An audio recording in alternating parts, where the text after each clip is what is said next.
एक जंगल में गौरी और कालू नाम के पति पत्नी रहते थे। वे दोनों बहुत ही आलसी और कामचोर थे। उन्हें मेहनत करके खाना खाना नहीं आता था। वो तो हमेशा किसी न किसी से भोजन मांग कर ही अपना गुजारा करते थे। एक दिन वे टूनी चिड़िया के पास खाना मांगने गए। टूनी चिड़िया, अरे ओ टूनी चिड़िया, जरा बाहर तो आना, तुमसे कुछ काम था। हाँ बोलो, क्या काम है? अरे टूनी, तुम्हारे पास कुछ खाने को मिल जाएगा क्या? दरअसल मेरे पंखों में बहुत दर्द हो रहा है और मेरे पति की तबीयत भी ठीक नहीं है, इसीलिए हम खाना ढूंढने नहीं जा सके। अरे गौरी, 2 दिन पहले भी तो तुम्हारे पति की तबीयत खराब थी, अब फिर से उसकी तबीयत खराब हो गई। हाँ, फिर से हो गई है। तो तुम उसे अच्छे से डॉक्टर को क्यों नहीं दिखाती? अरे बहन, हम गरीब अपना पेट भरें या अपना इलाज करवाएं? देखा नहीं महंगाई कितनी बढ़ गई है। वो तो है बहन, तुम रुको, मैं अभी तुम्हारे लिए भोजन लाती।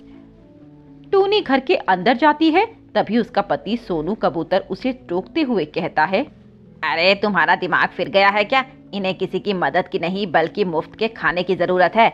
हर दूसरे दिन मुंह उठाकर आ जाते हैं। अरे कोई बीमार नहीं है इनमें से, बस दोनों को मुफ्त में खाने की आदत पड़ी है, इसीलिए रोज बहाने मार कर आ जाते हैं। अब जाओ, भगा दो उन्हें घर से, नहीं तो हमारे घर को धर्मशाला बना देंगे वो। ठीक है, जाती हूँ। गौरी कौवन यह सब सुन लेती है और वहां से चली जाती है। अरे आ गई तुम, खाना नहीं लाई? हाँ नहीं लाई, क्योंकि उस सोनू कबूतर ने टांग अड़ा दी। अच्छी खासी वो टूनी चिड़िया खाना दे रही थी, पर उस सोनू ने बीच में आकर सारा काम खराब कर दिया। मन तो कर रहा था कि उसकी जान ले लूं। अच्छा, इतनी हिम्मत उसकी? गौरी, अब तू देखती जा मैं उसकी अकल कैसे ठिकाने लगाता हूँ। अरे क्या प्लान है, जरा मुझे भी तो बताओ। कालू उसके कान में कुछ कहता है। अब वो दोनों रात होने का इंतजार करते हैं। जैसे ही रात होती है वे दोनों टूनी के घर पहुंच जाते। अजी, आप पहले दरवाजे की कुंडी बाहर से बंद कर दीजिए। कालू टूनी के घर की कुंडी बाहर से बंद कर देता है और उसके बाद दोनों खिड़की पर जाकर अपने चेहरे पर भूत चुड़ैल का मुंह लगाकर डरावनी हंसी हंसते हैं।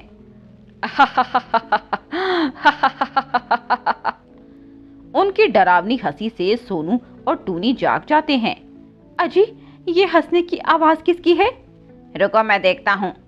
उठो, ये सोने का समय नहीं है, तुम्हारी मौत दरवाजे पर खड़ी है। आज तुम दोनों को मार कर खा जाऊंगी। बताओ, पहले कौन मरना चाहता है? नहीं नहीं आत्मा जी, हमें मत मारिए। सोनू जी, आप कुछ कीजिए ना। चलो यहाँ से भाग जाते हैं। वे दोनों दरवाजे की तरफ भागते हैं, पर दरवाजा उनसे खुल ही नहीं पाता क्योंकि वे बाहर से बंद था। कितने भी कोशिश कर लो, तुम दोनों बच नहीं पाओगे। बहुत दिनों से हमें खून पीने का मन था, आज हमारी खून पीने की तमन्ना पूरी होगी। हम दोनों आज तुम्हारा खून पी जाएंगे। यह सुनकर सोनू और टूनी का पूरा शरीर कांपने लगता है। नहीं नहीं आत्मा जी, ऐसा मत कीजिए, अभी तो हमने अपनी जिंदगी अच्छे से जी भी नहीं, हम इतनी जल्दी मरना नहीं चाहते। कोई दूसरा रास्ता निकालिए ना, जो आप कहेंगे हम वो करने को तैयार हैं, पर हमें छोड़ दीजिए ना। आत्मा को रिश्वत देते हो, शर्म नहीं आती तुम्हें? आत्मा जी, आप जो कहेंगे हम वो करेंगे, हम आपसे ये वादा करते हैं, बस बदले में हमारी जान बख्श दीजिए। ठीक है, पर तुम्हें हमारा एक काम करना होगा। आप जो कहेंगी माई बाप, हम वो सब करने को तैयार हैं। बताइए क्या करना होगा? तुम्हें कल हमारे लिए भोजन का इंतजाम करना होगा, और जब उसका इंतजाम हो जाए तो तुम्हें वह भोजन पहाड़ी के ऊपर छोड़ कर आना होगा। बोलो, करोगे? हाँ जी, हो जाएगा। हाँ, एक और बात, अगर तुमने ये काम नहीं किया तो हम फिर आएंगे और इस बार तुम्हें छोड़ेंगे नहीं। कोई गलती नहीं होगी। गौरी और कालू अब चले जाते हैं। टूनी और कालू थोड़ी राहत की सांस लेते हैं। मजा आ गया जी, आपने शक्ल देखी थी उन दोनों की? हाँ देखी थी, उनकी शक्ल 12 बजे हुए थे। अब तो कल का इंतजार है जब हमें मुफ्त का भोजन मिलेगा। टूनी और सोनू भोजन की तलाश में निकलते हैं। तभी उन्हें रास्ते में लूसी कबूतरी मिलती है। अरे टूनी और सोनू, तुम इतनी जल्दी कहाँ जा रहे हो? सब ठीक तो है ना? हम भोजन की तलाश में जा रहे हैं। पर इतनी जल्दी क्यों? वह बस हमें जरूरत है इसलिए। क्या आपको भी चलना है? रुको, मैं भी चलती हूँ। अब वो तीनों जंगल की तरफ चलते हैं। जंगल में उन्हें एक पेड़ पर आम मिलते हैं। सोनू और टूनी आज 4 आम तोड़ लेते हैं, जिसे वे तोड़कर घर आते हैं कि तभी उन्हें रास्ते में गौरी कौवन मिलती है। अरे गौरी बहन, तुम कहाँ जा रही हो? कहीं नहीं, बस ऐसे ही टहल रही हूँ। अरे सोनू और टूनी चिड़िया, मुझे तुमसे एक बात पूछनी थी। आज तुम ये 4 आम किसके लिए ले जा रही हो? क्या कोई मेहमान आने वाले हैं? नहीं नहीं लूसी बहन, कोई मेहमान नहीं आने वाला। गौरी ये समझ जाती है कि ये आम वे पहाड़ी पर रखने के लिए लाए हैं और वह टूनी और सोनू को डराने लगती है। अरे सुनो मेरी एक बात, कल रात पता है हमारे घर पर एक आत्मा आई थी जो हमें मारना चाहती थी और हमारा खून पीना चाहती थी। फिर क्या हुआ गौरी बहन, बताओ बताओ। फिर क्या था, हमने वहां से भागकर जान बचाई, नहीं तो आज हम मर जाते। अरे गौरी बहन, कल रात यही आत्मा हमारे घर भी आई थी और हमसे भी हमारा खून मांग रही थी। फिर बड़ी मिन्नतों से हमने उसे मनाया और उससे वादा किया कि आज हम उसके लिए भोजन का इंतजाम करेंगे। सही किया तुमने टूनी, जान से बढ़कर कुछ नहीं होता। चलो अब मैं चलती हूँ, तुम सभी अपना ख्याल रखना। गौरी अपने घर की ओर उड़ जाती है और टूनी और सोनू वे 2 आम पहाड़ी पर जाकर एक पेड़ के नीचे रख देते हैं और हाथ जोड़कर विनती करते हैं।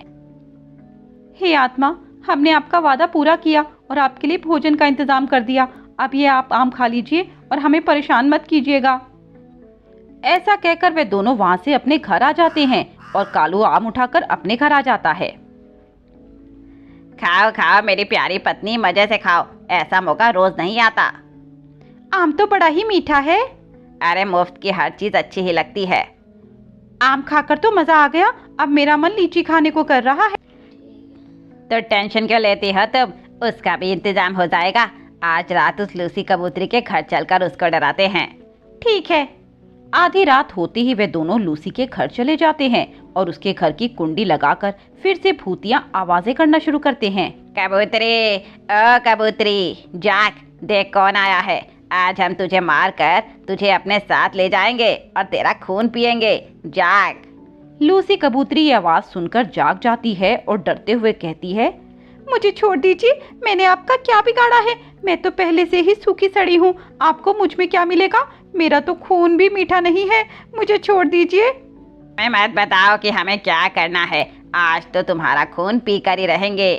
मुझे छोड़ दीजिए, आप बदले में जो मांगेंगे मैं सब देने को तैयार हूँ। ठीक है, तो हमें लीची लाकर देनी होगी। ठीक है, मैं लाकर दे दूंगी, आप मेरा खून मत पीजिए। ठीक है, नहीं पिएंगे, तुम वो लीची लाकर उस पहाड़ी पर रख देना। ये कहकर वे दोनों वहां से चले जाते हैं और लूसी की सांस में सांस आती है। अगले दिन लूसी सुबह लीची ढूंढने निकलती है। हाँ, ये लीची तो कहीं नहीं मिल रही और अगर मैं लीची लेकर नहीं गई तो वह आत्मा मुझे मारकर खा जाएगी। मुझे वह लीची लेकर जानी ही होगी। लूसी अब और आगे जंगल में जाती है। वहां जाकर उसे कुछ लीची के पेड़ दिखते हैं, जहां वो लीची तोड़कर पहाड़ी पर लाकर रखती है। कालू वो लीची लेकर अपने घर आ जाता है और वे दोनों मियाँ बीवी खूब मजे से लीची खाने लगते हैं। ये लीची तो बहुत ही अच्छी है कालू जी। तो खाओ ना, बातें करने में समय क्यों बर्बाद करती हो। अगले दिन कालू के मामा जी कालू से मिलने आते हैं। नमस्ते मामा जी, आज हमारे घर कैसे आना हुआ? अरे तुमसे मिलने भी अब अपॉइंटमेंट लेकर आना होगा क्या? नहीं नहीं मामा जी, ऐसी कोई बात नहीं, आपका ही घर है, आप जब चाहे आ सकती हो। ठीक है, चलो अब अपने मामा को कुछ खिलाओगे या नहीं? नहीं, क्यों नहीं खिलाएंगे। गौरी जरा लीची तो लेकर आना। अजी, लीची तो खत्म हो गई, हमने सारी लीची तो खा ली। अरे अब मामा जी को क्या खिलाएंगे? रात तक का इंतजार करो, किसी न किसी पक्षी के पास कुछ न कुछ खाने को मिल जाएगा। उधर मिट्ठू तोता, लूसी कबूतरी और टूनी चिड़िया बैठकर आपस में बात कर रहे थे। अरे कल तो वो आत्मा मेरे घर आई थी, मुझसे मेरा खून मांग रही थी, बड़ी मुश्किल से अपनी जान बचाई मैंने। उस आत्मा ने तो परेशान कर दिया है, अब उसका कुछ करना होगा। मुझे लगता है आज रात वह आत्मा किसी को परेशान करने जरूर आएगी। हम सबको तो उसने परेशान कर दिया, मुझे लगता है अगला नंबर मिट्ठू भाई का है, क्योंकि यही बचे हैं। अरे भाई मुझे बचा लो, मैं उस आत्मा के हाथों नहीं मरना चाहता, अभी तो मेरी शादी भी नहीं हुई।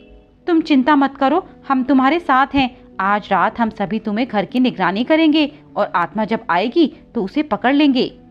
आज रात को वे सभी पक्षी मिट्ठू के घर के आसपास रहते हैं और सामने के एक पेड़ पर जाकर बैठ जाते हैं।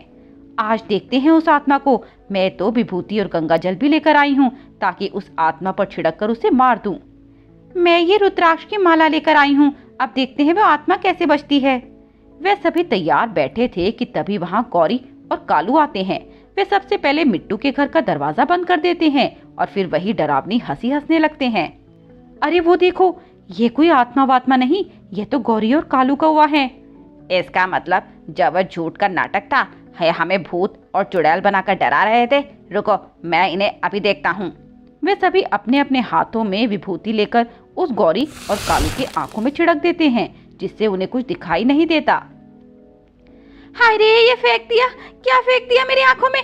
हमें कुछ दिखाई क्यों नहीं दे रहा? मुझे आंखों में मिर्ची लग रही है, मुझे कुछ नजर नहीं आ रहा। अच्छा, तो भूत और चुड़ैल की आंखों में भी मिर्ची लगती है? रुको, तुम्हें तो मैं अभी बताती हूँ। वे सभी उन दोनों पर डंडों से बरसात शुरू कर देते हैं और मार मार कर उनकी कमर तोड़ देते हैं। हाय रे, कमर तोड़ दी, मैं तो कहीं जाने के लायक भी नहीं रहा। मेरे से तो चला भी नहीं जा रहा। बोलो, करोगे अब से कोई ऐसी हरकत? नहीं भाई नहीं, हम फिर से कोई ऐसी हरकत नहीं करेंगे, हमें छोड़ दो। वैसे भी हमारे अंदर बचा ही क्या है, सब तो तुमने मार मार कर तोड़ दिया। कभी भूत और चुड़ैल नहीं बनेंगे, हमें छोड़ दो। ठीक है, हम तुम्हें छोड़ देते हैं, पर तुम्हें हमसे वादा करना होगा कि तुम आगे से कभी ऐसा नहीं करोगे और मेहनत से भोजन ढूंढकर भोजन करोगे। हाँ हाँ, हम वादा करते हैं। वे सभी उन्हें छोड़ देते हैं। गौरी और कालू की अकल ठिकाने आ जाती है और वे आगे से ऐसी कोई हरकत ना करने की कसम खाते हैं। देखा, आज तुम्हारी वजह से हमारी ये हालत हो गई। अगर पहले ही मेहनत करके खाते तो आज ये दिन न देखना पड़ता। अच्छा जी, मैं क्या अकेले खाता था? तुम भी तो ठूस ठूस कर खाती थी। ठीक है, पर आगे से हम मेहनत करके ही खाएंगे। सुंदरवन नाम के जंगल में सोनू नाम का एक कबूतर अपनी पत्नी टूनी के साथ रहता था। कालू की पत्नी टूनी ज्यादा सुंदर नहीं थी, वह बहुत काली थी, जिस कारण सोनू उसे जरा सा भी पसंद नहीं करता था। वह दिन रात उसे उसके काले रंग के लिए ताने दिया करता था। और तो और टूनी की सास भी टूनी का जीना हराम करके रखती थी। दोनों माँ बेटे टूनी को हर समय कोसते रहते थे। एक दिन की बात है, बेटा सोनू, क्या किया जाए इस टूनी का? तेरे बाबूजी तो मर गए और छोड़ गए इस कलयूटी को हमारी छाती पर मूंग दलने को। मैं अपनी सहेलियों की बहुओं को देखती हूँ तो खुद पर शर्म आ जाती है। उन सभी की बहुएं बहुत ही सुंदर और गोरी गोरी हैं, और यह मेरे इकलौते बेटे की पत्नी इतनी काली। शर्म तुम्हें नहीं माँ, मुझे भी आती है। मेरे सभी दोस्तों की पत्नियां एक से एक हैं और कितनी सुंदर, और यहाँ मेरी पत्नी देख लो, उल्टा तवा भी इससे गोरा लगता होगा। हाँ बेटे, पर अब हम क्या कर सकते हैं? तेरे बाबूजी जो इसे तेरे पल्ले बांध गए। नहीं माँ, मेरा तो इसके साथ रहने का एक पल भी जी नहीं करता। वो तो बाबूजी की वजह से मैं इसे झेल रहा था, पर अब बहुत हुआ। अब मैं इसे एक पल भी बर्दाश्त नहीं कर सकता। ठीक है, तो तू ही बता, क्या करूँ मैं इसका? कैसे इससे छुटकारा पाया जाए, तू ही बता दे अब। माँ, मुझे अपने ऑफिस में एक चिड़िया पसंद है। वह बहुत ही सुंदर है और अमीर भी, और वो मुझसे प्यार भी करती है। बस हम दोनों के बीच ये टूनी की दीवार बनकर खड़ी है। कुछ करो ना माँ इसका। ठीक है, वो तू सब मुझ पर छोड़ दे, मैं सब कर दूंगी, पर पहले तू अपनी गर्लफ्रेंड से तो मिलवा मुझे। ठीक है माँ, कल आपको उससे मिलवाने चलता हूँ। तभी चाय लेकर टूनी आ जाती है। लीजिए, चाय नाश्ता कर लीजिए सोनू जी। मैंने कितनी बार तुझसे कहा है, जब भी मैं कहीं बाहर जाया करूँ तू मेरे सामने मत आया कर। तुझे देखते ही मेरा सारा दिन बर्बाद हो जाता है। पता नहीं किस मनहूस घड़ी में मेरे पापा ने तुमसे मेरी शादी करवा दी। यह सुनकर टूनी बहुत रोने लगती है। चल, अब अपने नकली आंसू मत दिखा और घर जाकर काम कर। वैसे भी तू किसी काम की नहीं, दिन भर बिस्तर ही तो तोड़ती रहती है। टूनी के लिए कोई आम बात नहीं थी, यह तो उसके साथ हमेशा ही होता रहता था।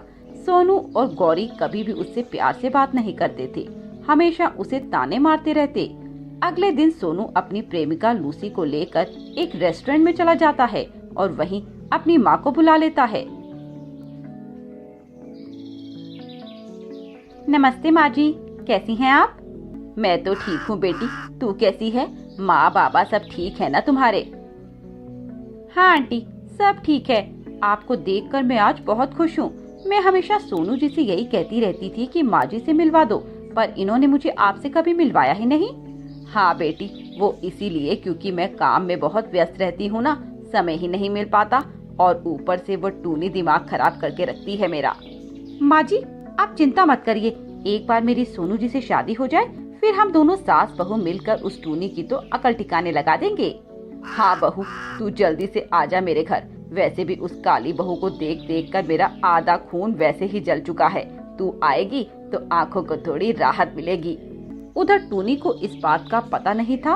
वो अपने पति को अच्छा मानती थी। कुछ दिनों बाद टूनी गर्भवती हो जाती है। ये अब और एक नई मुसीबत। मैं तो सोच रही थी कि इसे कैसे निकालूं, अब ये नई मुसीबत आ गई। माँ, उसके पेट में मेरा ही बच्चा है। अगर उससे हमें बेटा मिल जाता है तो हम उसे रख लेंगे, और अगर लड़की हो गई तो उसी के साथ इसे बाहर निकाल देंगे। शाबाश मेरे बेटे, यह करी ना तूने 100% की बात। वैसे तू ये बता, तू मेरी नई बहू गौरी को कब लेकर आ रहा है? कल ही माँ, उसके माँ बाप राजी हो गए। हम दोनों कल ही शादी करके घर आ जाएंगे। तब तक तुम इसका सामान मेरे कमरे से निकाल देना। ठीक है मेरे बेटे, यह सब तो हो जाएगा, तू चिंता मत कर। गौरी टूनी को गर्भवती होने के बावजूद बहुत कष्ट देती है और घर की नौकरानी से भी बदतर उसकी हालत कर देती है। ए टूनी, अब अपना सोनू के कमरे से सामान निकाल, रसोई में रख ले सारा सामान। आज से वही तेरा कमरा है और मेरे बेटे के साथ मेरी प्यारी गौरी गौरी बहू रहेगी। तभी घर की बेल बजती है। जा जाकर गेट खोल, मेरा बेटा मेरी बहू को लेकर आया होगा। मैं उसके लिए आरती लेकर आती हूँ। टूनी जाकर गेट खोलती है तो देखती है कि सोनू उसकी सौतन लेकर आया हुआ था। हट परे, मेरे प्यारे बहू और बेटे को किसी की नजर न लगे। बुरी नजर वाले तेरा मुंह काला। गौरी ये टूनी की तरफ मुंह करके कहती है। अरे मेरी लाडली बहू, यहाँ क्यों खड़ी हो? घर के अंदर आओ ना। और हाँ, अपने कान के नीचे एक काला टीका लगा लो, कहीं किसी की नजर न लग जाए। टूनी ये सब सुन रही थी कि तभी लूसी कहती है, सोनू जी, आपने तो कहा था कि आपकी पत्नी काली है, पर ये तो काली से भी ज्यादा काली है। जैसे कोयला होता है वैसे ही है इसका रंग। ए टूनी, चल मेरा सामान उठाकर मेरे कमरे में रख दे। वैसे भी पूरे दिन तू मुफ्त की रोटियां ही तो तोड़ती है। टूनी ये सब सुनकर रोने लगती है। उसकी आंखों से आंसू बहने लगते हैं। सोनू जी, आप मेरे साथ ऐसा कैसे कर सकते हैं? मेरे होते हुए आप दूसरी शादी कैसे कर सकते हैं? ये कानूनन जुर्म है। अच्छा, तो अब तू मुझे सिखाएगी कि क्या सही है क्या गलत? रुक, तुझे तो मैं अभी बताता हूँ। अगले दिन सोनू जल्दी काम पर चला जाता है और गौरी भी अपने सहेलियों से मिलने चली जाती है। बस बचते हैं टूनी और लूसी। लूसी टूनी से कहती है, ए टूनी, चल इधर आकर मेरे पैर दबा। मेरे पैरों में सुबह से बहुत दर्द हो रहा है। ठीक है, मैं तेल लेकर आती हूँ। टूनी तेल लेकर आती है और लूसी के पैरों की मालिश करती है। 1 घंटा उसके पैरों की मालिश करते हुए हो जाता है कि तभी लूसी कहती है, चल मेरे सर की चंपी कर दे, सर में बहुत तेज दर्द हो रहा है मेरा। पर लूसी जी, मुझे तो खाना भी बनाना है। वो लोग आएंगे तो खाना मांगेंगे। तू पहले मेरा काम कर, फिर खाना बनाना। यहाँ मेरा सर दर्द से फटा जा रहा है और तुझे खाना बनाने की पड़ी है। टूनी लूसी के सर की चंपी करने लगती है। तभी उससे गलती से उसके बाल जोर से दब जाते हैं तो लूसी गुस्से से टूनी को कहती है, पागल वागल है क्या तू? तुझे रत्ती भर की अकल नहीं है? इतनी जोर से मेरे सारे बाल नोचती है। क्या चाहती है कि मैं गंजी हो जाऊं और तेरी तरह बदसूरत हो जाऊं ताकि सोनू जी मुझे छोड़ दे? हाँ। नहीं लूसी बहन, वो तो बस गलती से हो गया। आप बैठिए, मैं दोबारा से करती हूँ। अरे नारे बाबा, तेरा क्या पता, कहीं तू मेरे सारे बाल नोच दे। वैसे भी अंदर ही अंदर तू मुझसे जलती है। तभी सोनू और गौरी लौट कर आते हैं। ए टूनी, चल खाना लगा हमारे लिए। हाँ, बहुत जोरों की भूख लगी हुई है। पर माँ जी, मैंने तो अभी तक कुछ बनाया ही नहीं। बनाया नहीं तो सुबह से उठकर तू कर क्या रही है? वो लूसी जी ने कहा उनके पैरों में दर्द है तो मैं उनके पैर दबाने लगी। यह सुनकर लूसी कहती है, आय हाय, कितना झूठ बोलती है तू टूनी। मैंने भला तुझसे कब कहा कि मेरे पैरों में दर्द है और मेरे पैर दबा दे? हे भगवान, तुम्हें इतना झूठ बोलना नहीं चाहिए। क्यों रे, अब तू झूठ भी बोलने लगी है? आपको पता है, अभी तक ये घोड़े बेचकर सो रही थी और आपके जाते ही जगी है। क्यों री, घर के काम नहीं होते तुझसे? तुझे पूरा दिन आराम करने को चाहिए क्या? माँ, लगता है इसको खुराक की जरूरत है, इसके बिना इसका काम नहीं चलता। सोनू फिर से अपनी बेल्ट उतारता है और टूनी को मारने लगता है। टूनी को पिटता देख लूसी बहुत खुश होती है। लूसी के आने से टूनी के दिन और बुरे हो गए थे। आए न आए दिन टूनी को किसी न किसी बात पर वे बेवजह पिटवाती रहती थी। जैसे ही 9 महीने बीत जाते हैं, टूनी को 2 जुड़वा बच्चियां होती। लड़की को देखकर गौरी और कालू की आत्मा मर जाती है और वह टूनी को उन नवजात बच्चों के साथ घर से निकाल देती है। निकल जा हमारे घर से, अब हमें तेरी कोई जरूरत नहीं है। पर माँ जी, मैं इन छोटी छोटी बच्चियों को लेकर कहाँ जाऊँ? कहीं भी जा, हमने इनका ठेका नहीं उठा रखा। वैसे भी तू अब हमारे लिए बोझ है, बोझ। हम तुझे पालेंगे या तेरी बेटियों को? टूनी उन दोनों के सामने बहुत हाथ पैर जोड़ती है, पर वे सभी टूनी को धक्के मार के घर से निकाल देते हैं। टूनी बेचारी उन दोनों बच्चियों को लेकर फुटपाथ पर रहने लगती है। ऐसे ही 20 साल बीत जाते हैं। टूनी की दोनों बेटियां अब अपने पैरों पर खड़ी हो जाती हैं और अपने लिए एक सुंदर सा घर भी बना लेती हैं। टूनी अब बहुत खुश रहती है। उसकी बेटियां उसके बेटों की तरह ख्याल रखती थी और उधर लूसी को इतने सालों से कोई बच्चा नहीं होता। सोनू बेटा, इस लूसी को एक बेटा तो छोड़, एक बेटी तक नहीं हुई। लगता है ये बांझ है, बांझ। हाँ माँ, मुझे भी यही लगता है। देखो ना, हमारी शादी को 20 साल हो गए, अभी तक इसको एक बच्चा नहीं हुआ। इसमें ही कुछ खोट है माँ। तो क्या करें इसका? करना क्या है माँ, इसे घर से बाहर फेंक दो। वैसे भी ये हमारे किसी काम की नहीं है। कहते हैं न, जैसी करनी वैसी भरनी। जिस तरह लूसी ने टूनी को बोझ कहकर घर से निकाला था, उसी तरह अब लूसी भी सोनू और गौरी पर बोझ बन गई थी। ये ले अपना सामान और निकल जा हमारे घर से। अब हमें तेरी कोई जरूरत नहीं है। तू हमारे लिए सिर्फ एक बोझ है, बोझ, और कुछ नहीं। लूसी अपना सामान उठाकर घर से निकल जाती है और फुटपाथ पर भीख मांगने लगती है।